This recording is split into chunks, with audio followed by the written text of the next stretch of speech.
श्रीहरिः भारतीय संस्कृति पुनर्जन्म एवं कर्म सिद्धांत पर आधारित है। संसार में सर्वत्र सुख दुख, हानि लाभ, जीवन मरण, दरिद्रता संपन्नता, रुग्णता स्वस्थता और बुद्धिमता अबुद्धिमता आदि वैभिन्न स्पष्ट रूप से दिखाई पड़ता है, पर यह वैभिन्न दृष्ट कारणों से ही होना आवश्यक नहीं है। कारण कि ऐसे बहुत सारे उदाहरण प्राप्त होते हैं कि एक माता पिता के एक साथ जन्मे युग्म बालकों को की शिक्षा दीक्षा लालन पालन आदि समान होने पर भी व्यक्तिगत रूप से उनकी परिस्थितियां भिन्न भिन्न होती हैं। जैसे कोई रुग्ण, कोई स्वस्थ, कोई दरिद्र तो कोई संपन्न, कोई अंगहीन तो कोई सर्वांग सुंदर इत्यादि। इन बातों से यह स्पष्ट है कि जन्मांतरीय धर्माधर्म रूप अदृष्ट भी इन भोगों का कारण है। अतः मानव जन्म लेकर अपने कर्तव्य के पालन और स्वधर्माचरण के प्रति प्रत्येक व्यक्ति को अत्यधिक सावधान होना चाहिए। प्रत्येक मनुष्य के जीवन में कुछ क्षण ऐसे होते हैं जब उसकी बुद्धि निर्मल और सात्विक रहती है तथा उन क्षणों में किए हुए कार्यकलाप कर्म शुभ कामनाओं से समन्वित एवं पुण्य वर्धन करने वाले होते हैं। पर सामान्यतः काम क्रोध लोभ मोह मद मात्सर्य ईर्ष्या दंभ राग द्वेष आदि दुर्गुणों के वशीभूत मानव का अधिकतर समय पापाचरणों में ही व्यतीत हो पाता है, जिसे वह स्वयं भी नहीं समझ पाता। 24 घंटे के समय में यदि हमने 1 घंटे का समय भगवत आराधना अथवा परोपकार आदि शुभ कार्यों के निमित्त अर्पित किया तो शुभ कार्यों का पुण्य हमें अवश्य प्राप्त होगा। पर साथ ही 23 घंटे का जो समय हमने अवैध अर्थात अशास्त्रीय निषिद्ध भोग विलास में तथा उन भोग्य पदार्थों के साधन संचय में लगाया तो उसका पाप भी अवश्य भोगना पड़ेगा। इसीलिए जीवन का प्रत्येक क्षण भगवत आराधना के रूप में परिणत हो जाए, इसकी आवश्यकता है, जिससे मनुष्य अपने जीवन काल में भगवत सन्निकटता प्राप्त कर सके और पूर्ण रूप से कल्याण का भागी बने। इसीलिए वेद शास्त्र में प्रातः काल जागरण से लेकर रात्रि शयन तक का तथा जन्म से लेकर मृत्यु पर्यंत संपूर्ण क्रियाकलापों का विवेचन विधि निषेध के रूप में हुआ है, जो मनुष्य के कर्तव्य और धर्माधर्म का निर्णय करता है। वैदिक सनातन धर्म शास्त्र सम्मत स्वधर्मानुष्ठान ही सर्वेश्वर सर्वशक्तिमान भगवान की महती सपर्या अर्थात उनकी पूजा है, जो मानव को श्रेय कल्याण प्रदान करती है। गीता में भगवान स्वयं कहा है, स्वकर्मणा तम अभ्यर्चा शुद्धिम विन्दन्ति मानवः।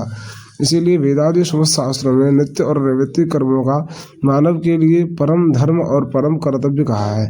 प्रत्येक मनुष्य पर 3 प्रकार के ऋण होते हैं, देवऋण, पितृऋण और ऋषि ऋण। मनुष्य ऋषि ऋण नित्य कर्म करने से मनुष्य तीनों प्रकार के ऋणों से मुक्त हो जाता है। यत्कृत्वा नरण्यमाप्नोति देवात् पवित्राच्च मानुषात्। जो व्यक्ति श्रद्धा भक्ति से जीवन पर्यंत प्रतिदिन यथाधिकार स्नान संध्या गायत्री जप देव पूजन बलि वैश्व देव स्वाध्याय आदि नित्य कर्म करता है, उसकी बुद्धि आत्मनिष्ठ हो जाती है। आत्मनिष्ठ बुद्धि हो जाने पर शनि शनि मनुष्य की बुद्धि की भ्रांति जड़ता विवेकहीनता अहंकारता संकोच और भेदभाव नष्ट हो जाता है। तब वह मनुष्य परमात्म चिंतन में संलग्न होकर अहर्निश परब्रह्म परमेश्वर की प्राप्ति के लिए ही प्रयत्न करता रहता है। इससे उसे परमानंद की अनुभूति होने लगती है। परमानंद की अनुभूति होने पर वह मनुष्य शनि शनि देवी गुणों से संपन्न होकर ईश्वरोन्मुख हो जाता है। ईश्वरोन्मुख होने के बाद मनुष्य को परमात्मा के वास्तविक तत्व का परिज्ञान होने लगता है और फिर वह सदा सर्वदा के लिए जीवन मुक्त हो जाता है तथा सत्यम ज्ञानम अनंतम ब्रह्मा में परिनिष्ठित होकर आत्मोद्धार कर लेता है। यही मानव जीवन की विशिष्ट सफलता है। अतः मानव जन्म को सफल करने के लिए मानव मात्र को नित्य कर्म नियमित रूप से करने चाहिए। कुछ नित्य कर्म तो ऐसे हैं जिन्हें प्रत्येक व्यक्ति को रागपूर्वक नियमित रूप से करना ही पड़ता है, जैसे शौचादि कृत्य, स्नान, भोजन, शयन इत्यादि। पर ये सारे कर्म शास्त्र की आज्ञा के अनुसार होने चाहिए, तभी ये धर्माचरण के रूप में परिणत होंगे। जीवन के साधारण से साधारण क्रियाकलापों का भी शास्त्रों ने विवेचन किया है और अपनी सम्मति प्रदान की है। यथा प्रातःकाल कब उठा जाए, उठने के बाद सर्वप्रथम क्या किया जाए, इसके लिए शौच, दंतधावन, स्नान, भोजन, शयन आदि सभी की विधि बताई गई है। अतः इसके अनुसार जीवन धारण करना ही श्रेय पथ का अवलंबन है। प्रस्तुत पुस्तक में प्रातःकाल जागरण के पश्चात प्रातःकालीन भगवत स्मरण से लेकर शौचाचार, आभ्यंतर शौच, दंतधावन विधि, क्षौर कर्म, स्नान, संध्योपासन, जप, तर्पण, ब्रह्म यज्ञ, बलिवैश्वदेव यज्ञ आदि 5 महायज्ञों का विवेचन, देव पूजन, मानस पूजन इत्यादि, सूर्य नमस्कार, नित्य दान, संकल्प विधि, अतिथि सत्कार, भोजन विधि, शयन विधान आदि प्रकरणों के साथ साथ नित्य पाठ करने के स्तोत्रों का संग्रह भी किया गया है तथा विभिन्न देवों की दैनिक उपयोगों में आने वाली स्तुति और आरती का संकलन हुआ है।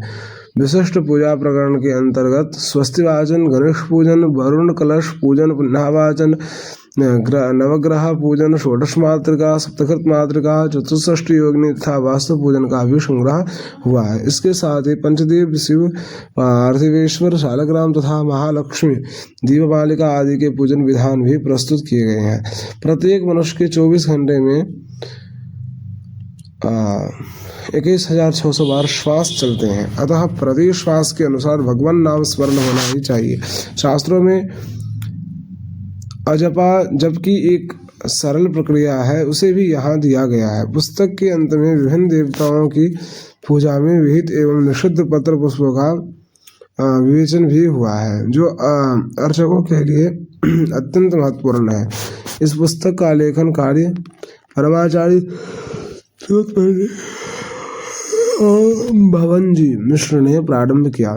बीच में ही उनका काशी लाभ हो जाने के कारण शेष भाग का लेखन उसके सुपुत्र श्री लाल बिहारी जी मिश्र ने संपन्न किया। आशा है यह नित्य कर्म पूजा प्रकाश साधकों के लिए अत्यधिक उपयोगी और लाभप्रद होगा।